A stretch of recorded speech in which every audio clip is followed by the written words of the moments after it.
Kami dari kelompok 3 yang beranggotakan saya, Elsa Kustul Fatimah dengan NIM akhir 55. Dan saya, Aiman Rushan dengan NIM akhir 91.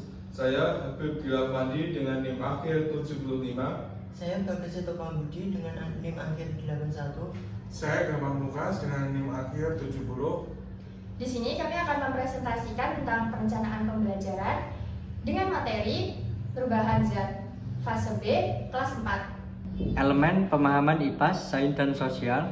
Capaian pembelajaran, peserta didik mampu mengenali dan menjelaskan berbagai jenis perubahan zat yang terjadi di sekitar, seperti mencair, membeku, menguap, menyublim, dan mengembun, serta memahami contoh-contoh dalam kehidupan sehari-hari. Kompetensi awal, peserta didik telah mengenal berbagai benda di sekitar dan sifat-sifatnya atau padas, cair, gas. Alokasi waktu 2 kali 35 menit, 1 kali pertemuan. Baik, selanjutnya profil pelajar Pancasila. Yang pertama, religius. Siswa berdoa sebelum dan sesudah belajar. Yang kedua, bernalar kritis. Siswa menganalisis peristiwa perubahan zat di sekitar. Yang ketiga, mandiri. Siswa bertanggung jawab terhadap hasil pengamatan. Yang keempat, kreatif. Siswa membuat laporan hasil percobaan sederhana. Dan yang terakhir, gotong royong.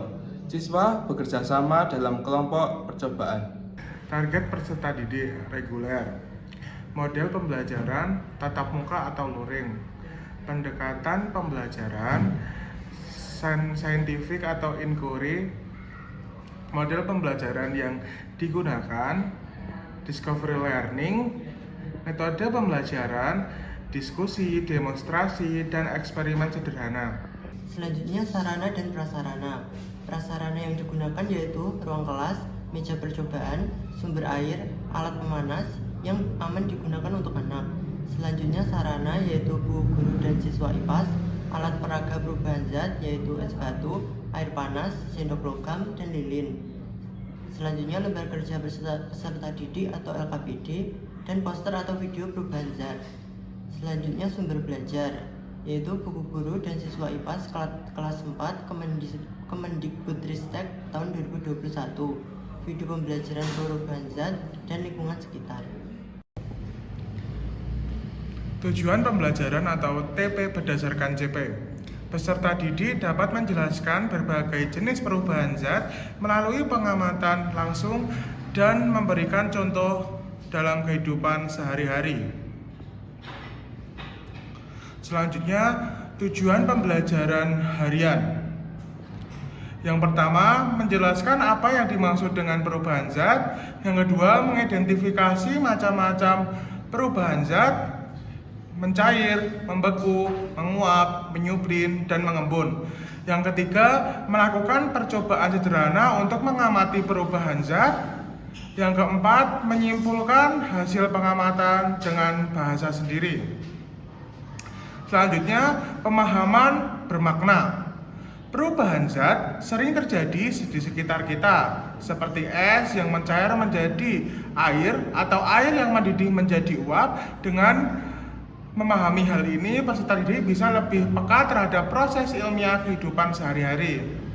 Tujuan pembelajaran, yang pertama menjelaskan perubahan zat, yang kedua melakukan percobaan perubahan zat, dan yang ketiga menyimpulkan hasil pengamatan. Selanjutnya, ranah. Yang pertama, ranah kognitif, kedua psikomotor, dan yang ketiga afektif. Selanjutnya, bentuk instrumen. Yang pertama yaitu tes tertulis, kedua lembar observasi, dan yang ketiga penilaian sikap. Selanjutnya, instrumen. Yang pertama, soal uraian singkat, yang kedua observasi kegiatan siswa, dan yang ketiga lembar reflektif. Selanjutnya, teknik. Yang pertama, tes formatif, yang kedua observasi langsung, dan yang ketiga jurnal guru.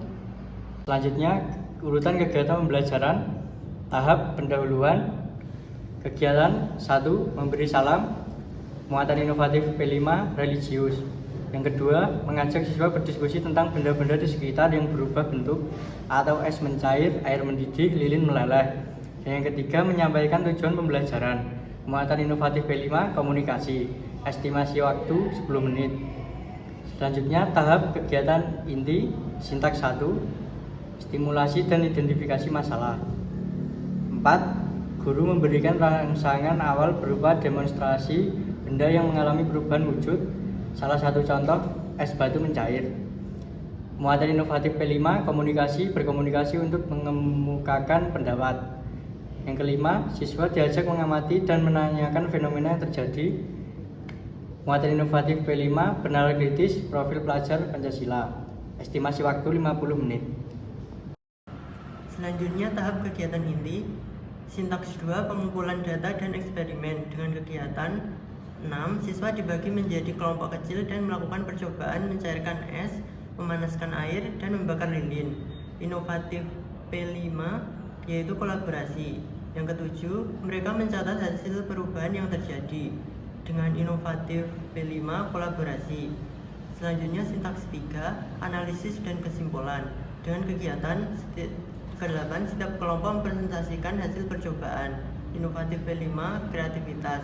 Yang ke-9, guru membimbing siswa menyimpulkan bahwa perubahan zat bisa bersifat sementara atau fisika atau tetap atau kimia. Dengan inovatif P5 komunikasi, estimasi waktu 50 menit. Selanjutnya tahap penutup. Kegiatan 1. Guru dan siswa bersama-sama menyimpulkan pelajaran hari ini dengan muatan inovatif P5 kolaboratif. Yang kedua, siswa menuliskan refleksi tentang hal baru yang mereka pelajari dengan muatan inovatif P5 reflektif. Untuk yang ketiga, guru memberikan penguatan dan tugas rumah berupa mencari contoh perubahan zat di rumah dengan muatan inovatif P5 kreatif. Estimasi waktu 10 menit.